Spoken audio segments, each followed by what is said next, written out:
You deserve what you get in life by working hard. I love hard work. Hard work. Want success? Model the best.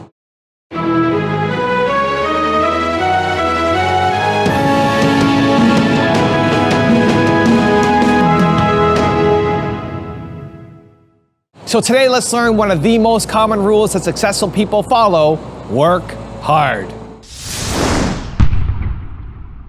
Jack Welch, arguably the greatest CEO in the history of the world, who managed in General Electric for 25 years, he said there is no work-life balance. There are work-life challenges, and we make decisions and we live with them. Do you think Elon Musk has work-life balance? No. Do you think Steve Jobs, when he was alive, had work-life balance? No. Do you think Bill Gates? No. Henry Ford? No. Original Heineken? No. So if none of those people that created the wealth of the world had work-life balance, why do you think you're going to have it? Why? Because you deserve it? I don't think so. You deserve what you get in life by working hard. The reason I love hard work is it's controllable. It's hard for me to be like, be more talented. You know, that seems like when people are like, you push hard, you know, a lot of politically correct, you know, over extreme European points of view get mad at me for, Gary, it's unhealthy. You can't, Gary V, you can't go to the grave with all your money. I'm like, dude, I'm not talking about money. And I don't feel like it's work when I love it. Like maybe you don't like your job as much. My little brother and I always had to do manual labor for our jobs. It sucked. It was the worst. I resented it, you know, fully. But I also credit it at the same time, you know, now. Like I'm very, very thankful that I had to work in construction and do roofs for years and years and years, because I never want to do that again, and I will work my ass off every day to keep me off of roofs. So did your dad instill this, hey, you got to work? Yes, 100%. That came from him or Yes. your mom? Not my dad, for sure. And what was he telling you as a kid? That's, you know, there's a lot of things you can't control, but how hard you work isn't one of them. Oh, wow. And like that. You know, everybody else can be taller, bigger, smarter, faster, come from different families, come with money, go to better schools, but you can always show up earlier. You can always show up later. So like when I first got to New York and I wanted to be an actor, I lived with two roommates. One was, they were both paralegals because they both wanted to be lawyers. And my dad told me, and I remember, he's like, listen, you don't have a job. You don't have any boss telling you what to do. They do. You're going to wake up before they do and go to bed after they do. You're going to work harder than they do. And that's at least how you're going to know whether this is going to work or not. Because the last thing you want to do is just show up and wait for the phone to ring. And that really kind of rang true to me. Where I got my work ethic from was the hours I had to spend learning this. When you sit down and you're not smart, and you have a disability, and you still want to be at the top of your class, I didn't want to just get by. When I realized that I can learn through hard work, and I can beat the valedictorian in school, but I got put in 10 hours more a day than he does. You know what kind of strength comes from that? When you're sitting down, that guy, that valedictorian studied for an hour, and you know, I caught you, and I am dumb, but I have the work ethic to catch you. That's where David Goggins got really invented. Was at a kitchen table with 20 spiral notebooks that were empty. And then 3 months later, they were full. And when you can go through that, I still have them in my storage unit. You go through these spiral notebooks of your life, and you realize, this is how I learned. This is unbelievable. There's no miles. It's not about the miles. It's that, having a discipline every day to say, for me to learn this one math problem, it's gonna take me 10 hours. Wow. And that's where and you realize through hard work, you can outwork anybody, no matter how badass they are. But that's the part people don't want to dive into. Also, if you want to learn how to have more confidence, check out my 254 series. It's free. The links to join are in the description below. Surround yourself with greatness. If you want to be more confident, you need to surround yourself with things that make you feel confident. We are strong as shit. We're really strong. We're just being sold that we're not, because there's a lot of money.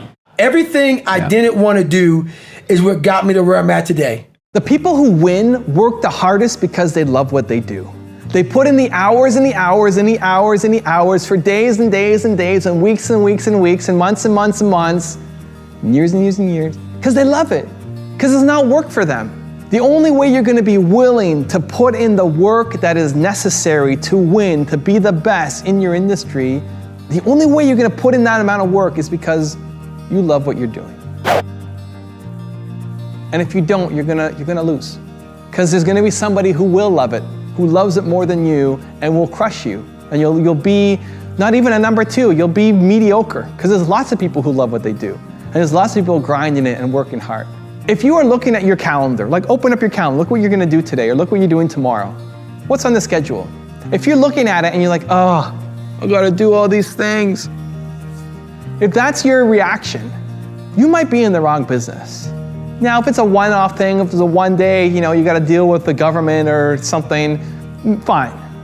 But if that's daily, if that's consistent, if that's always happening, if you continue to look at your calendar and you're upset and depressed and angry, you're in the wrong business.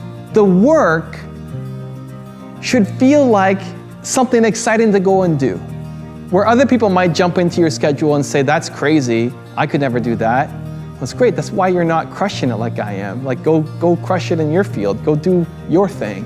I come from a very hard-working family, and I'm not a conservative, I'm not a pull yourself up by the bootstraps guy.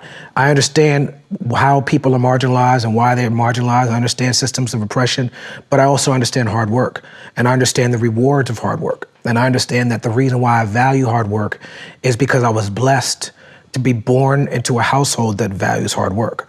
A lot of people just don't value hard work because they've never seen it. That's not a judgment, that's just an observation. And I just think, it's the value of hard work, and it's also being ambitious and just wanting this more than anybody. I can't think of anything else that I'd rather be. The day that I don't have my game face on is the day I might lose. That's a part of the focus. That's a part of knowing what you sign up for. I know what I want from this, and I know what it takes to get there. Hard work ain't never scared me. I know what it's felt like to not be the hottest, to not be as relevant, to not have top 10 single after top 10 single, or number 1 single after number 1 single. So those moments are fresh in my mind, and I work hard to make sure that I stay here. My personal life actually takes a backseat at times to this. And I understand that, and my family understands that, and I work hard to get all that it is that I want. Point number 8, you will be hospitalized for burnout or hard work multiple times. Mario knows this, watching this from, behind the camera, this has happened to me multiple times. One time we're in Jacksonville, and I'm giving this talk in Jacksonville, and while I'm speaking, my legs are wobbly. It looks like I'm about to pass out. The room is full. It is hot. It's summertime. We finish. I walk out. I'm walking in the parking lot with Paul. All of a sudden, I collapse. I tell Paul, take me to the emergency room. We get in the RV. I go to the emergency room. They set me up with IVs. I say, Doc, what's going on with me? He says, you're just exhausted. They gave me 2 IVs. I was fired up. We got in the RV, drove down to Miami, stayed up till 3, 4, 5 o'clock in the morning. Did it again the next day. Why? Because that's the stuff you're going to do a few times when you push the envelope. It's just going to be happening. Now, by the way, some parents will watch this and say, I can't believe you. My kids are watching you telling, my kid admires you. How dare you say this kind of stuff to my kids? Ma'am, sir, let me simplify something for you. The chances of your kid even doing this is less than 1%, because the person who's going to do this is already thinking about this stuff. They just want some direction on what to know when they face off a glide. So don't worry about your kid. There's 1% chance that your kid's even going to want to step up to something like this. The hardest I have ever worked, without a shadow of a doubt, is doing the musical on Broadway. If you want to work really hard as an actor, do a musical. There is nobody in the industry that is harder working than the men's ensembles of Broadway musicals. It's singing, dancing every night, 8 nights a week, or 8 shows a week. It's really tough, and it's actually harder when you're doing like a really happy, cheerful play. Because if you're doing a sad play, you can always I can always just take myself into a sort of dark place. But if you're in a dark place and you have to get happy, that's so much harder. And so, yeah, I would say that How to Succeed was definitely the hardest I've ever worked. Put on your running shoes. Put on your running shoes, but remember that personal and professional success is not a sprint, but a marathon. We are lucky to be living in a dynamic world where anything is possible. But it is important to remember there are no overnight successes. You will need to be dedicated, single-minded, and there is no substitute to hard work. And also remember that in this marathon of life is not a rat race. It is important to achieve our goals, but not at any cost. Now I've got a special bonus clip on working hard from Guru Gopal Das that I think you're going to enjoy. But before that, it's time for the 3-point landing questions. Let's go from just watching a video to taking action. Here we go. Question number 1, what goal is most important to you in your life right now? Number 2, how can you put working on that goal more into your calendar so you make it happen? And number 3, what can you do every day to motivate you to work harder? All of us in our childhood read the story of a crow who was extremely thirsty and was flying around looking for some water. The crow found a pitcher of water. As the crow landed itself on the rim of the pitcher and looked inside at the contents, he found there was water. But the water was at the very bottom of the pitcher, and there was no way that the crow could drink water by putting its beak inside. The crow started thinking, what should be done? And it came across a brilliant idea.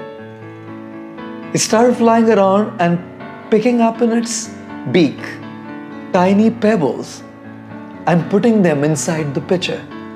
Pebble by pebble by pebble, the crow kept working hard until the level of the water rose way up to the rim of the pitcher, and the crow quenched its thirst. Kakacheshta refers to the patient hard work and the effort of the crow.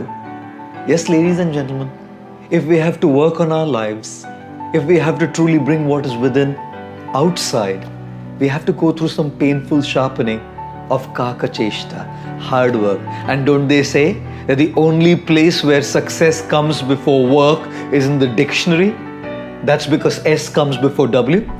If you want to learn how to master sales, check out the video right there next to me. I think you'll enjoy it. Continue to believe, and I'll see you there. Sales cures all. So number 1 is sales. Learn how to sell